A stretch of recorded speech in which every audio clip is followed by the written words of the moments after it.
இந்த ஜனவரி மாதம் 7ஆம் தேதி புதன்கிழமை இந்த காலையிலே ஆண்டவராகிய இயேசு கிறிஸ்துவின் நாமத்தினாலே உங்களை மனதார நாங்கள் வாழ்த்துகிறோம். நீங்க நல்லா இருப்பீங்க, ரொம்ப ரொம்ப நல்லா இருப்பீங்க. நல்ல தேவன் உங்களை நேசிக்கிறார். நல்ல தேவனுடைய வார்த்தையை கேட்டுக்கொண்டிருக்கிறீர்கள். உலகத்திலே பிறந்து இந்த பூமியிலே சுற்றித் திரிந்த ஆண்டவராகிய இயேசு கிறிஸ்து நன்மை செய்தவராகவே சுற்றித் திரிந்தார் என்று வேதத்திலே சொல்லி வைக்கப்பட்டிருக்கிறது. அந்த மகத்துவ தேவனுடைய பாதங்கள் உங்களை தேடி வந்திருக்கிறது. இன்னைக்கு அவர் நன்மை செய்ய போறார். அவர் நன்மையை நீங்கள் பெற்றுக்கொள்ள போகிறீர்கள். நீங்க ரொம்ப ரொம்ப நல்லா இருப்பீங்க, ரொம்ப ரொம்ப நல்லா இருப்பீங்க, ரொம்ப ரொம்ப நல்லா இருப்பீங்க. பல நேரத்தில் நம்முடைய நிம்மதியை கெடுப்பது எது? யோசித்து பாருங்கள். சங்கடப்படுத்துவது, சஞ்சலப்படுத்துவது, சோர்வை ஏற்படுத்துவது, சலிப்பை ஏற்படுத்துவது 4வது நபர்கள் அல்ல, நம்முடைய சொந்த எண்ணங்கள். நம்முடைய சொந்த நினைவுகளையும் சொந்த எண்ணங்களையும் சொந்த சிந்தனைகளையும் நாம் தெளிவாக வைத்துக் கொள்ளாவிட்டால் சிந்தனை கண்ட இடத்துல மேயும், கண்ட இடத்துல நம்மளை கொண்டு போயிரும். பல வகையான சங்கடத்துக்குள்ளாக நம்மளை ஆக்கிரும். இப்ப நான் சொல்றேன், கர்த்தருடைய பிள்ளைகளே, மனதை அழகா கையாளுங்க. அற்புதமாய் அடக்கி அற்புதமாய் நேர்த்தியாய் கையாளுங்கள். ஏனென்றால் நான் அநேக மக்களுக்காக நான் ஜெபிக்கிறேன். அநேக மக்கள் அவருடைய ஜெப குறிப்புகளை எங்களுக்கு தெரியப்படுத்துகிறார்கள். அதில் நிறைய நீங்க பாத்தீங்கன்னா, சிலர் சொன்னது ரொம்ப பயமாவே இருக்கு, பயத்தின் சிந்தனை. சில பேர் சொல்லுவாங்க ரொம்ப சோகமாவே இருக்கு, சோகத்தின் சிந்தனை. சில பேர் சொல்லுவாங்க என்னதில் பதட்டமா இருக்கு, படபடப்பா இருக்கு. சில பேர் நான் சொல்லி கேள்விப்பட்டிருக்கேன், காலையில் எழுந்த உடனே அப்படியே ஒரு மாதிரி படபடப்பா இருக்கு, அப்படியே ஒரு மாதிரி பதற்றமாவே இருக்கு அப்படின்னு சொல்லுவாங்க. ஒரு குறிப்பிட்ட சகோதரர் இப்படியா என்கிட்ட ஒரு ஆலோசனை கேட்கும்படி வந்திருந்தாரு. அவர் சொன்னாரு, எனக்கு ரொம்ப தப்பான சிந்தனைலாம் வருது, அசுத்தமான சிந்தனைலாம் வருது, ஆபாசமான சிந்தனைலாம் வருது, அசிங்கமான சிந்தனைலாம் எனக்கு வருது, நான் ரொம்ப அலகழிக்கப்படுறேன், நான் அதனால ரொம்ப போராடிக்கிட்டு இருக்கேன் அப்படின்னு சொன்னார். இது மாதிரி சிந்தனை ஒரு போர்க்களமா இருந்து நம்முடைய எண்ணங்கள், மனுஷனுடைய நினைவுகள் அவங்கள பாதிச்சுக்கிட்டே இருக்கு. அப்போ என்ன செய்யணும், என்ன பண்ணணும்? ஆண்டவருடைய வார்த்தை எப்படி சொல்லப்பட்டிருக்கு பாருங்களேன். நீதிமொழிகளின் புஸ்தகம் 16ஆம் அதிகாரம் 32ஆம் வசனம். பலவானை பார்க்கிலும் நீடிய சாந்தம் உள்ளவன் உத்தமன், பட்டணத்தை பிடிக்கிறவனை பார்க்கிலும் தன் மனதை அடக்க கூடியவன். தன் மனதை அடக்குகிறவன் உத்தமன். மனதை கையாள கற்றுக்கொள்ளுங்கள். உங்க மனசுக்குள்ள நீங்க எதை போடுறீங்க ரொம்ப ரொம்ப முக்கியம். தேவையில்லாத சோசியல் மீடியாவை நீங்க நிறைய பார்த்துக்கிட்டு இருக்கீங்களா? வேண்டாத காட்சிகள், வேண்டாத சினிமாக்கள், வேண்டாத விளம்பரங்கள், வேண்டாத சினிமா பாடல்கள், வேற கண்டதெல்லாம் நீங்க பார்த்துக்கிட்டே இருக்கீங்களா? ஆபாசமான சிந்தனைகள்லாம் நிறைய வரும், அசுத்தமான சிந்தனைகள்லாம் வரும். சோசியல் மீடியாவில இன்னைக்கு கேட்கவே வேண்டாம். ஓப்பன் பண்ணால என்னென்னமோ வருது. நம்ம எதிர்பார்க்கிறது வருது, வேண்டாதது வருது, கண்டதெல்லாம் வருது. நம்ம கண்ட்ரோல் பண்ணாம எதை பார்க்கணும் எதை பார்க்க கூடாது, இந்த கட்டுப்பாடு இல்லாமல் நம்முடைய மனதை அடக்காமல் கண்டதையும் பார்த்துட்டு இருந்தோம்னா சிந்தனை கரப்ட் ஆகும். ஒவ்வொரு நாளும் உங்க வேலைகளை நீங்க நிம்மதியா செய்ய முடியாது. படிக்கிற பிள்ளைங்க நீங்க நிம்மதியா படிக்க முடியாது. தொழில் செய்யக்கூடிய பிள்ளைகள் நீங்கள் நிறைவாய் செய்ய முடியாது. வேண்டாத சிந்தனைகள் உங்களை அலைகழித்துக்கிட்டே இருக்கும். அது வருது அப்படின்னு சொன்னா, இல்லைங்க நான் போன் பார்த்துட்டே இருந்தேங்க, அது வந்துருச்சுங்க, நான் பார்த்துட்டேங்க, இல்லைங்க டிவியில சேனல் மாத்தினங்க, அது வந்துருச்சுங்க, பார்த்துட்டு இல்ல. கண்ட்ரோல் சுவிட்ச் உங்க கையில இருக்கு.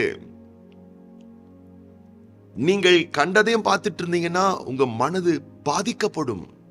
அதை அடக்க கையாள தெரியாவிட்டால் நான் சொல்லுகிறேன், உங்கள் உணர்வுகள், உங்க ஃபீலிங்ஸ், உங்க எனர்ஜி, உங்க ஆரோக்கியம், உங்க நல்வாழ்வு, உங்கள் சம்பாத்திய வாழ்வு, உங்களுடைய அனுதின கடமைகள் எல்லாமே தடைபட்டு போகும். அதுக்கப்புறம் திரு நம்ம முடிச்சுக்கிட்டு இருக்கோம், பயம் அதிகரிக்கும். அப்ப எப்படிப்பட்ட பேச்சுகளுக்கும் எப்படிப்பட்ட எண்ணங்களுக்கும் நாம் இடம் கொடுக்கிறோம். சில இடத்துல நம்ம போகாம இருக்கலாம், நம்மளை தேடி வரும், தேவையில்லாத சிந்தனைகள் எல்லாம் வரும். இந்த மனசு நீங்க என்ன பண்ணணும், எந்த சிந்தனைகளை நான் அசை போடணும், எப்படிப்பட்ட சிந்தனைகளை நான் அகற்றணும் என்ற தெளிவு நமக்கு இருக்க வேண்டும். பாருங்கள், ஒரு பெரிய மரம் இருக்கிறது என்று சொன்னால் அந்த மரத்திலிருந்து 10,000 தீக்குச்சிகளை தயாரிக்கலாமா? அதுக்கு மேலே தயாரிக்கலாம்னு சொல்றாங்க. ஒரு மரத்திலிருந்து 10,000க்கும் அதிகமான தீக்குச்சிகளை தயாரிக்கலாமா. ஆனா அந்த மரத்தை அழிக்கணும்னு சொன்னா ஒரு தீக்குச்சி போதுமா, மரத்தையே அழிச்சிரும். அப்போ என்ன அர்த்தம்?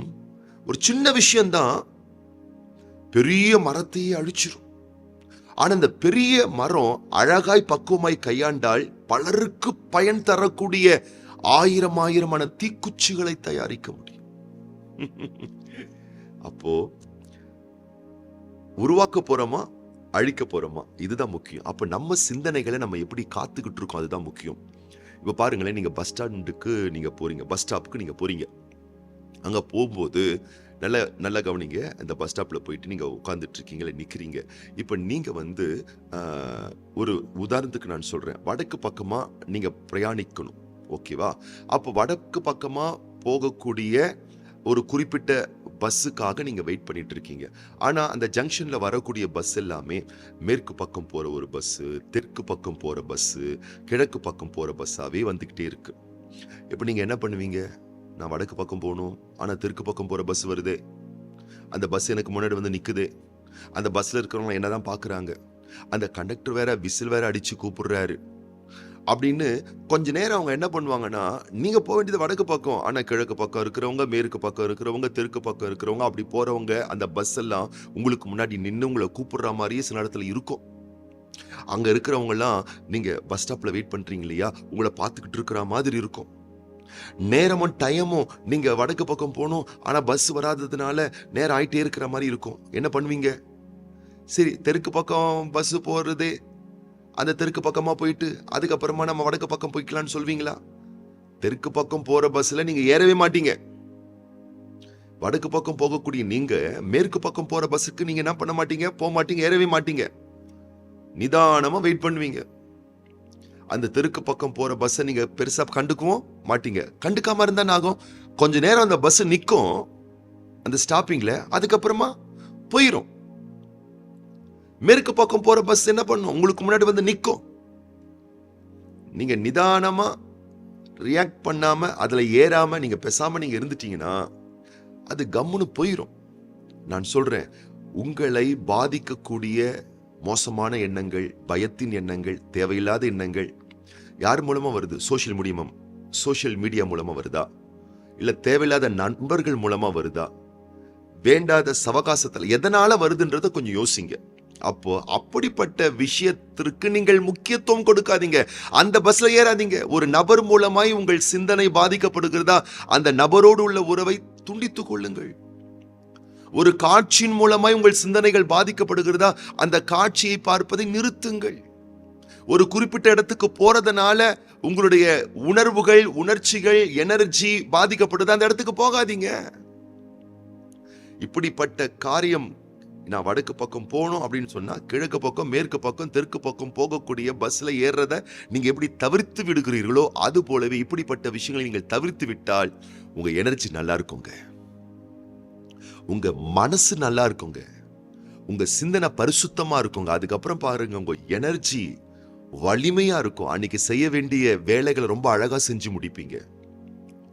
இன்னைக்கு நீங்க படிக்க வேண்டிய விஷயங்களை அழகா படிச்சு முடிப்பீங்க.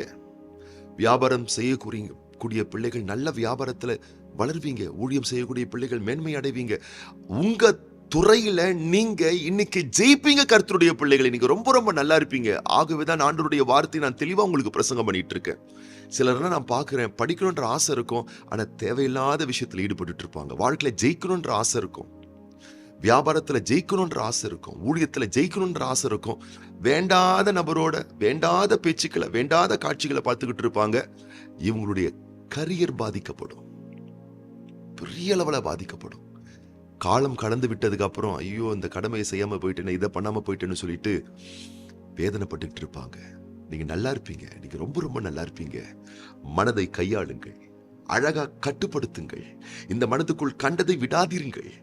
கண்ட குப்பைகள் வருவதற்கான குப்பை கிடங்கள்ல உங்கள் மனது. பரிசுத்த ஆவியானவர் வாசம் செய்யக்கூடிய தெய்வீக புனித ஸ்தலம் உங்கள் மனது. ஆகவே மனதை கையாளுங்கள். வேண்டாத எண்ணங்கள் பஸ் மாதிரி வந்துட்டு அது என்ன பண்ணணும்னு கேட்டீங்கன்னா, குடும்பம் நடத்துறதுக்கு, உங்களை ஏத்துறதுக்கு பார்க்கும். பேசாம நிதானிங்க, அந்த பஸ் போற மாதிரி அந்த வேண்டாத எண்ணம் தானே போயிரும். நீங்க அதை சிந்திச்சு, நீங்க அதை பேசி, அதுக்கு இன்னும் முக்கியத்துவத்தை நீங்க கொடுத்தீங்கன்னா அது பூதாகரமாகி உங்களையே மிரட்ட, அழிக்க, அழுத்த, வியாகுலப்படுத்த ஆரம்பிக்கும். ஆகவே உங்கள் மனதில் தெளிவான எண்ணங்களுக்கு இடம் கொடுங்கள். நல்ல விஷயங்கள், உண்மையான விஷயங்கள், ஒழுக்கமான விஷயங்கள், உத்தமமான விஷயங்கள், புனிதமான விஷயங்களுக்கு, நல்ல விஷயங்களுக்கு முக்கியத்துவம் கொடுங்கள். இந்த காலையில கூட பாத்தீங்கன்னு சொன்னா கவலை என்ற பஸ் வந்து நிக்கும் உங்க மனசுல, ஏறாதீங்க. பயம் என்ற பஸ் வந்து நிக்கும் சிந்தனையில, ஏறாதீங்க. அதுக்கு முக்கியத்துவம் கொடுக்காதீங்க. பாவம் என்ற பஸ் வந்து நிக்கும். மாம்ச இச்சை என்ற பஸ் வந்து நிக்கும். பல வகையான சோர்வுகள் என்ற பஸ் வந்து நிக்கும். வேண்டாத பஸ் எல்லாம் வந்து நிக்கும். நிதானிங்க, ஏறிடாதீங்க. பேசாம கர்த்தரை ஸ்தோத்திரம் பண்ணிக்கிட்டே இருங்க. ஆச்சரியப்படுவீங்க. இந்த பஸ் எல்லாம் போனதுக்கு அப்புறம்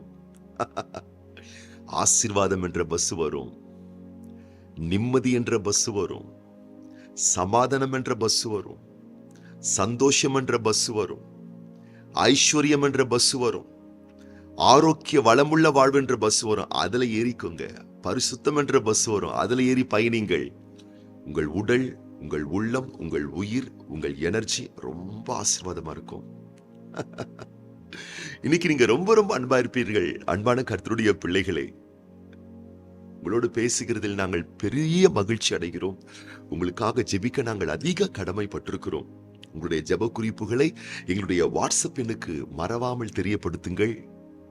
உங்களுக்காக ஜெபிக்க நாங்கள் அவளோடு காத்து கொண்டிருக்கிறோம். இதுவரைக்கும் இந்த சேனலை நீங்க சப்ஸ்கிரைப் பண்ணாம இருந்தீங்கன்னா சப்ஸ்கிரைப் பண்ணி வைத்துக் கொள்ளுங்கள். பெல் ஐக்கானையும் பிரஸ் பண்ணி வச்சுக்கொள்ளுங்க.